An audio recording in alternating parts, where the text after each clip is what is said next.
Hi, this is Jason Nickleby, Assistant Director with the Minnesota State High School League, and this is basketball officiating training tape number 5. We have had 4 tapes so far, and those were required for viewing to be considered for the state tournament. The tapes from now moving forward will be required for officials that have been selected for the state tournament, and they need to be viewed on Arbiter on the eligibility tab by the first week of March, and we'll communicate that with everyone. But all other officials, optional, certainly something we would encourage you to view, but not a requirement piece outside of those that are selected for the state tournament. And then uh, please be checking in on the Ref Masters app, as well as tuning in to the items that are uh, covered in the memos. We continue to see some mechanics pieces, behaviors, and other items that we need to be addressed and really clamp down on as we finish the conference season and head into the postseason. So, with these plays, again, not picking on any one official or crew, player, or team, just trying to learn from these and use these plays as a discussion point as we pregame prior to our games as we move forward. So, with that, let's take a look at some plays.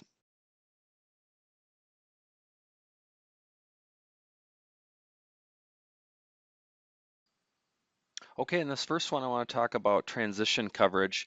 You're going to see we have a turnover and we're going to head back in transition. And the trail, who was in really good position in the front court, knows he's not going to make it to the end line in time. So he comes to a stop right as the contact is occurring and properly calls a defensive A to B foul, counts the basket, indicates that we will have one free throw. So outstanding job of getting back in transition, realizing we're not going to get to the end line in time, so we stop and take this play from the C position. And because the drive is coming from that side, the primary for ruling on it would be the new lead, which was the trail in this case. So, um, again, excellent job of coming to a stop, taking it from the C position. This is definitely an A to B foul, one we want called. The only thing I would suggest on this is um, even though we end up in really good position, let's close down on the action, take 2, 3 steps towards the basket, and then do your spot mechanics, and then you can report. But outside of that, excellent job of getting back, coming to a stop, and picking up this A to B foul.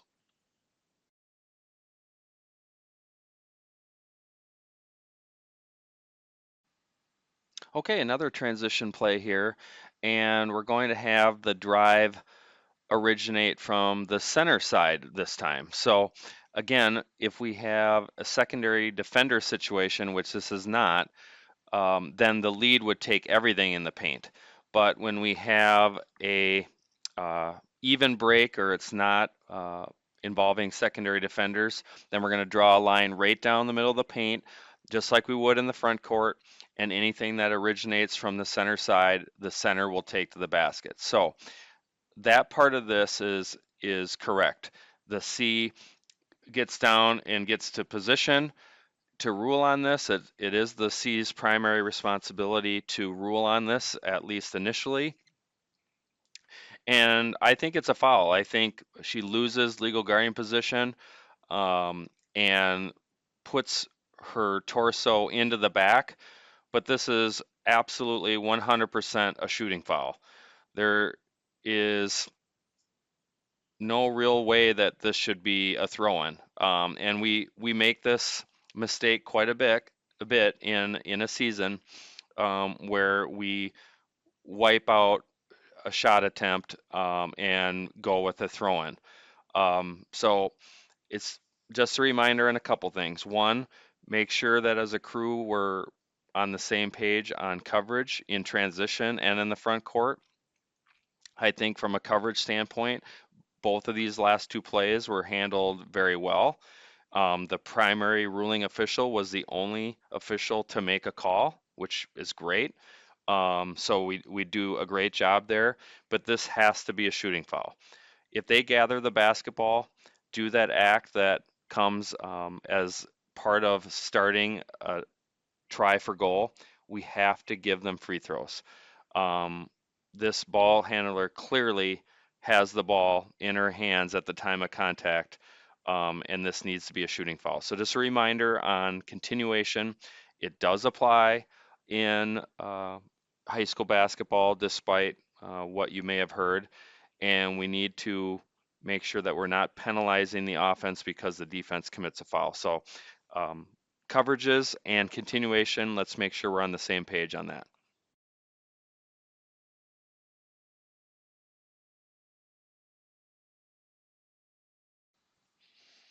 On this one, I want to talk front court responsibilities and coverages. So we're in the front court, we're in good position.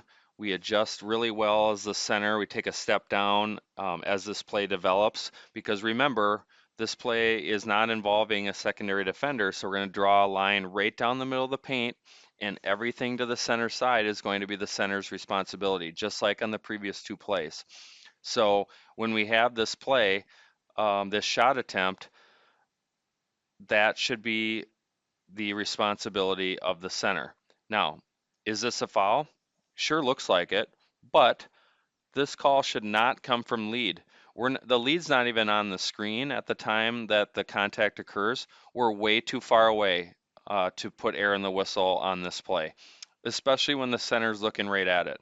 If the center chooses not to call this, then the center can have the discussion with the coach about why this is not a foul, instead of us reaching into their pond to make this call. So, do I think it's a foul? Yes. Should lead have anything to do with this? No. We need to trust our partner to handle their primary responsibilities, and unless this is a tackle or a major shove or an elbow to the face or some non-basketball play, we really need to defer to the C or the primary ruling official and trust our partner that they will officiate their primary responsibilities.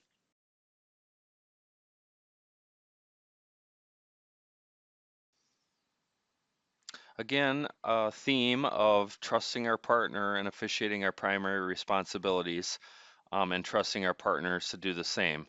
So in this case, we have a ball that's dumped in the paint right in front of the lead. He's going to do a spin move and encounter a secondary defender. Remember, secondary defenders, the lead is going to have primary responsibility for ruling on that. And you can see the lead does put air in the whistle and does have a foul on this, yet the trail comes and takes this right in front of the basket and right in front of the lead. This is not the trail's call. As we've discussed in the previous plays, we need to trust our partner that they will officiate their primary responsibility and let them do that. And again, unless this is an elbow or this player number 22 is bumping the shooter from behind, in which case the trail would come and get that. Outside of that, this is the lead's play. And if for some reason we do have a whistle on it, we just post and hold and we let the lead take it from there. So just a theme, trust your partner that they're going to get the plays in their primary and we're going to get the plays in ours. Um, and if we have double whistles, they happen, but we really need to limit them and they for sure need to be limited on plays that are obviously in another official's primary. So um, this is a foul, definitely a blocking foul, but it's one that we need to let the lead have and trail. Once the ball goes away from you, we need to let it go and let lead take care of those plays. So just something to discuss as a crew, who's responsible for what and what's your coverages, and we need to trust them that they will take care of business in their area.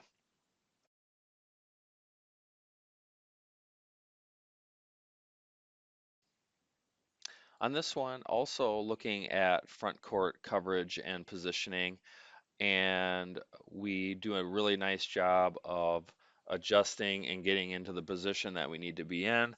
Perfect position as the trail, right at the 28-foot mark. Center is adjusting and moving lower. And we have a drive that initiates from the trails area of responsibility and is still in the trails area of responsibility at the time of contact. And the primary ruling official is the trail, and that's who calls the foul.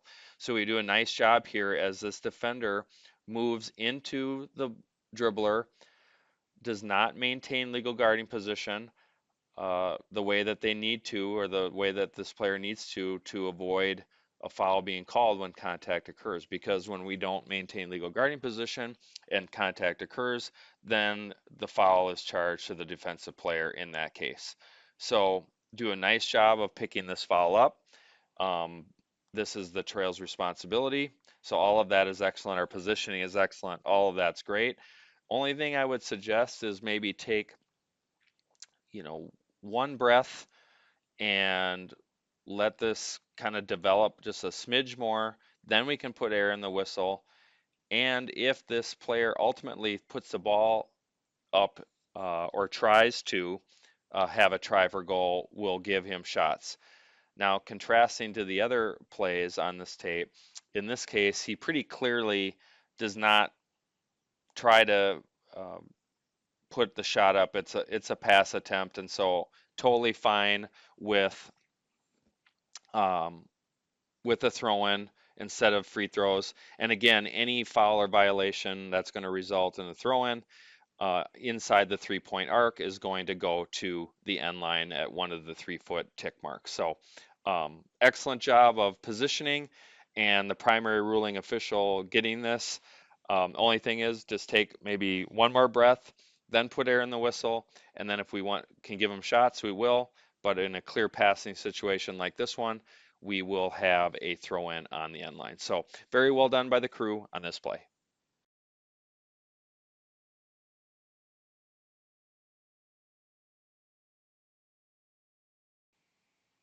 Okay, again, front court coverage and then legal guarding position. On this one, we're going to have a dribble drive right down the lane line. It's going away from the trail, so the trail properly lets this go to the lead, and the lead has an excellent call for a blocking foul. So we have a secondary defender that is facing his opponent, so he's good there, but he doesn't get 2 feet on the ground in time to face his opponent um, prior to contact. So this is a blocking foul and is properly adjudicated by the lead. He's still sliding and so on. Now, if he gets there in time, then he can move backwards, rise vertically, move obliquely, etc., to maintain that legal guarding position. But you have to establish legal guarding position first. And if you don't do that in time and contact occurs, then as we discussed on the previous play, the contact is charged to the defender in that case. So in this case, never establishes legal guarding position, contact occurs, properly called for a blocking foul, and the ruling official is the lead. It's in their primary coverage area, and that's who gets it as the trail lets it go to him. So outstanding job by the crew, good judgment and good use of coverage on this play. Very well done by the crew.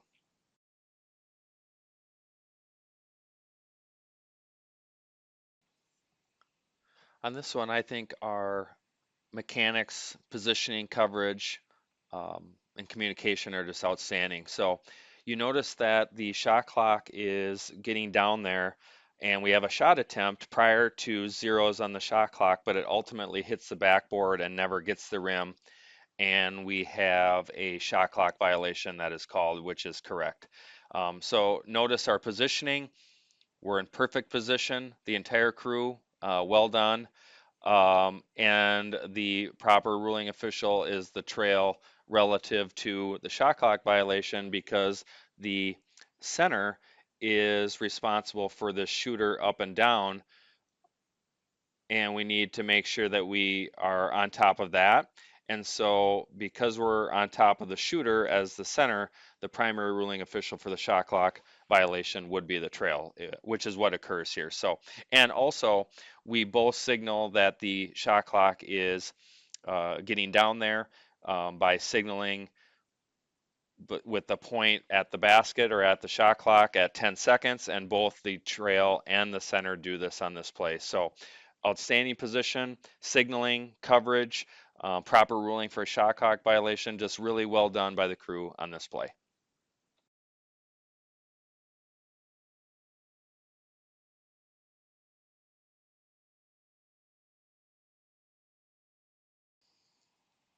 On this last one, I want to talk transition coverage, but first in this front court 3-point attempt, we are in excellent position, the entire crew, so we do a nice job there. And then you'll see as we head out in transition, we're going to have a pass up the court, and it's going to be on the trail and new lead side, but the contact occurs right at the division line with the trail trying to keep up with the action, and the trail's in perfect position. She's behind that last player, which is where she belongs.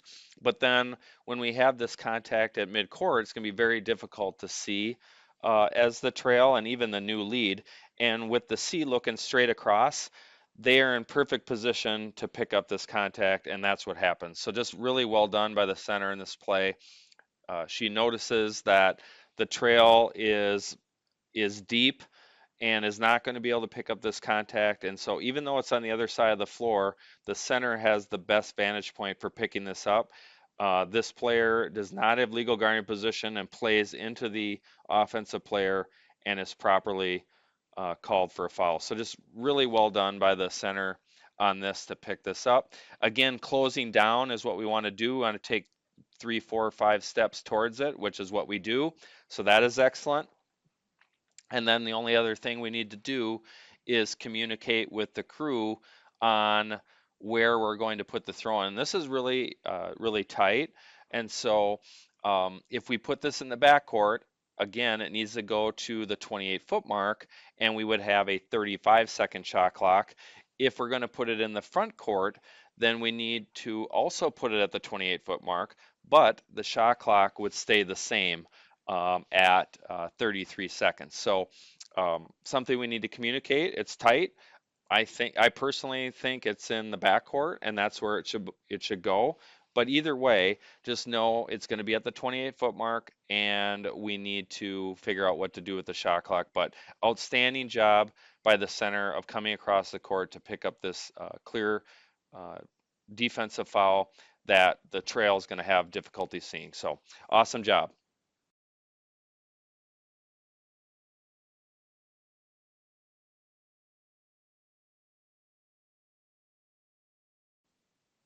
Okay, that will do it for training tape number 5. As mentioned earlier, this is required viewing for officials that are chosen for the state tournament, and certainly encouraged for other officials as we go down the home stretch of the regular season.